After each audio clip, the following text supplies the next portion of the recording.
Hello everyone and welcome to another video. Now the i5 2500K is undoubtedly one of the most well respected pieces of hardware to ever grace the PC component market.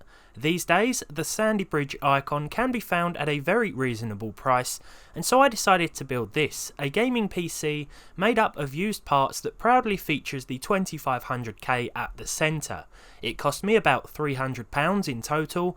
It may not offer the greatest price to performance in the world, and there are probably better roads to go down at this sort of budget, but I've been wanting to put this build together for a while.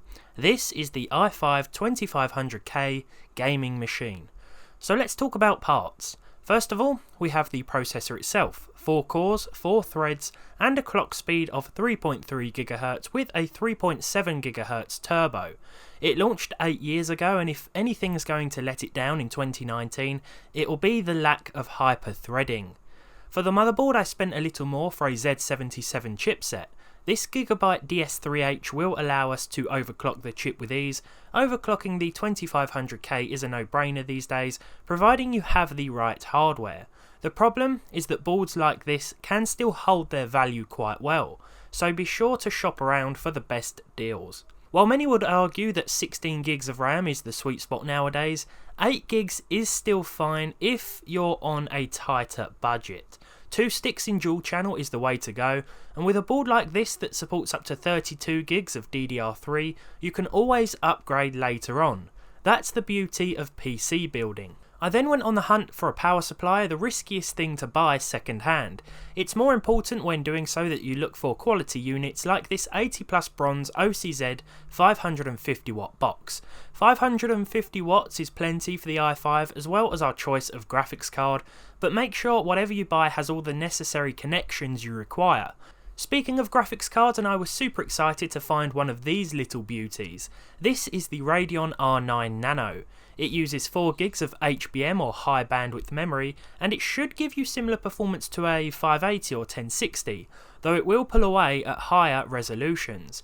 Best of all, it's tiny, so it will fit in a wide variety of smaller or cramped cases. What's better than that is that I found this one at a great used price. Now if you plan to use the i5 at stock, the OEM cooler will suffice, but I have heard plenty of stories of stock cooler overclocks too. I sort of approached this idea straight down the middle and went with Intel's roided up cooler designed for K-series chips. I didn't buy it especially for this video, I actually had it lying around from another time, and I was curious to see how it kept temperatures in check here, considering Intel say it's designed for K-series processors and therefore overclocking. You'll want a better one than this though if you plan to hit those higher clock speeds. Other components include a 480GB SSD and this cheap but cool looking case. I was trying to go for a blue theme, but I guess the Nano messed that up a bit. I could always paint it. Anyway, I installed Windows 10 using a £2 product key from eBay and set about overclocking. This was as simple as changing the multiplier from 33 to 42 in the BIOS, meaning the chip now sat at 4.2 GHz. I could go higher, I'm sure, but this is a realistic expectation that should be achievable by any 2500K out there on a decent board. I'll be going for higher clock speeds in another video, but that's a whole other story. So, the i5 2500K and Nano, what can they do? Well, first I wanted to test the power of both CPU and GPU individually, so I fired up Cinebench R20 and saw, well, a result that should be expected for an 8-year-old chip. It does okay, and for video editing, other CPU heavy tasks, it will do fine, especially overclocked. The GPU was put to the test with superposition at the 1080p Extreme preset.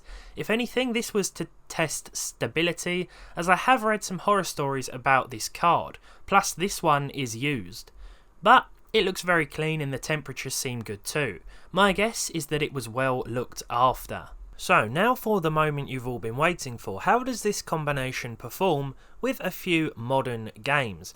Now, to get something off of my chest here, I think that if you had a little more to spend, you wanted to build a 2500K machine, then an improved cooler for maximum overclocking potential and some more RAM would certainly do the trick, but I feel that this system is a nice starting place for a 2500K build.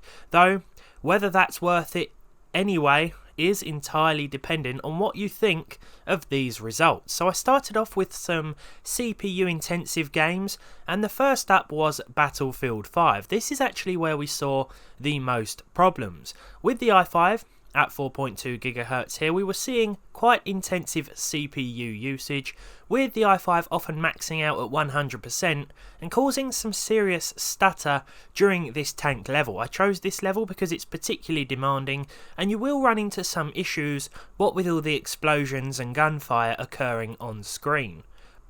Now, another title that's fairly CPU dependent is Kingdom Come Deliverance. Not only does this rely on multiple threads, but it also relies a lot on memory as well, and I feel that this is where the aforementioned 16 gigs of RAM would come in handy.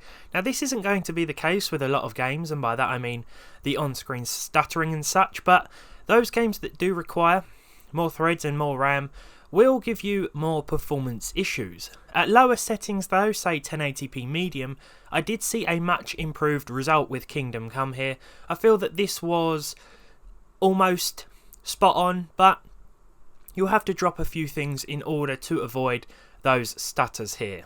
So I threw CSGO in here because it is a CPU dependent game, though there are no on-screen analytics here because MSI Afterburner didn't want to work. If you look in the bottom right hand corner, then you'll see that the fraps counter is active, and we were seeing over 200 FPS on some occasions at 1080p low. A lot of people have told me that CSGO players play the game at low settings for the maximum frame rate, so there we have it. 1080p low is going to be no problem with CSGO on this combination of components. For all of you racing fans out there, Dirt Rally 2 will perform flawlessly too, with a mixture of high and medium settings averaging around 75 to 80 FPS.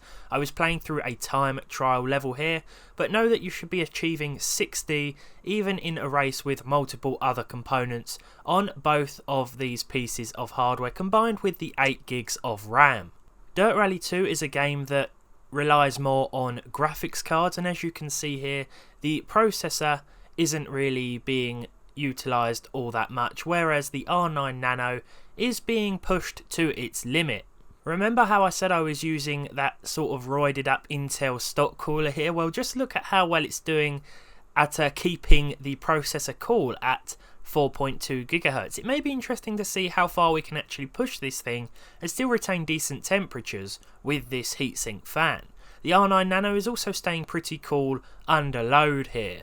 Now, Gears 5 made use of the CPU and GPU almost equally, and at 1080p medium settings with the adaptive resolution off this time round, we were seeing a very nice frame rate of around 80. This was actually quite surprising considering Gears 5 really isn't that old, and I've heard it can cause some trouble with higher settings on some graphics cards, especially older ones. So I think here 1080p medium was a nice place to be. Setting things to high may still grant you 60 FPS on average, but I think medium here guarantees you or covers you for any of those instances where you may see a few drops here and there. This is the benchmark test and will vary from actual gameplay, but you should experience a pretty decent result. I was particularly worried about Metro Exodus. Here I was playing through the Caspian Desert level, and we were hovering close to 60 frames per second at the high settings. When I first fired this game up, I selected medium, and we were hitting about 65 to 75 FPS on average. So if you want to be in the 60s or above at all times, then medium would be the better way to play. However, I wanted a little more visual quality from the game here, so I set things to high, and I think it still did okay. There will be a few instances of slowdown, as you can probably tell by this gameplay footage, but the game looks great and it plays great too on this combination of components. When you think about it, how old the i5 is now, it's surprising that it can still handle itself in a lot of these modern games. Relatively trouble-free, depending on what the title is, of course.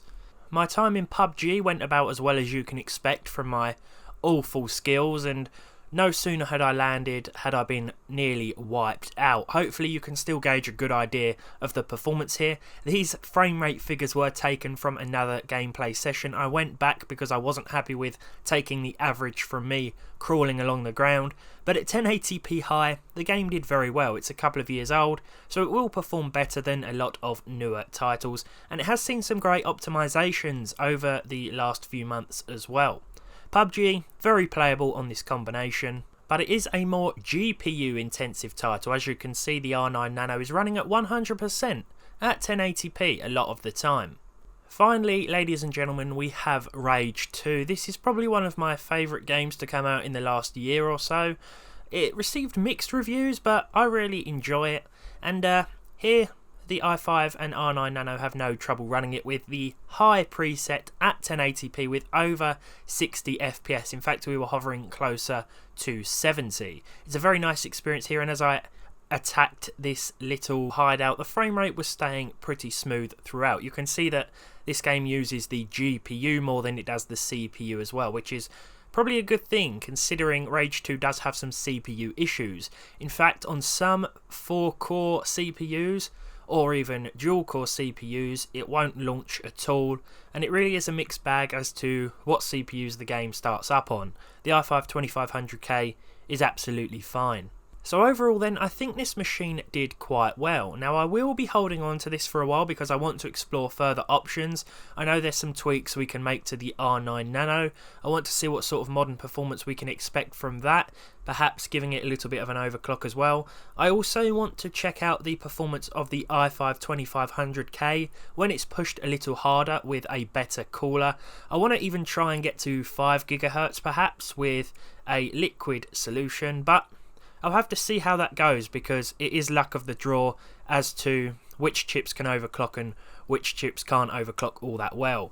Nonetheless though, well, I hope you've enjoyed this video. I've really had fun testing out this combination of components. The i5 2500K will still do you a nice turn in some titles. Just bear in mind that the lack of hyperthreading may let you down, but should you want to put a PC together that's on the 1155 platform, you can do so knowing that there's always the possibility of upgrading to an i7 as well, something that would still be more than capable in 2019.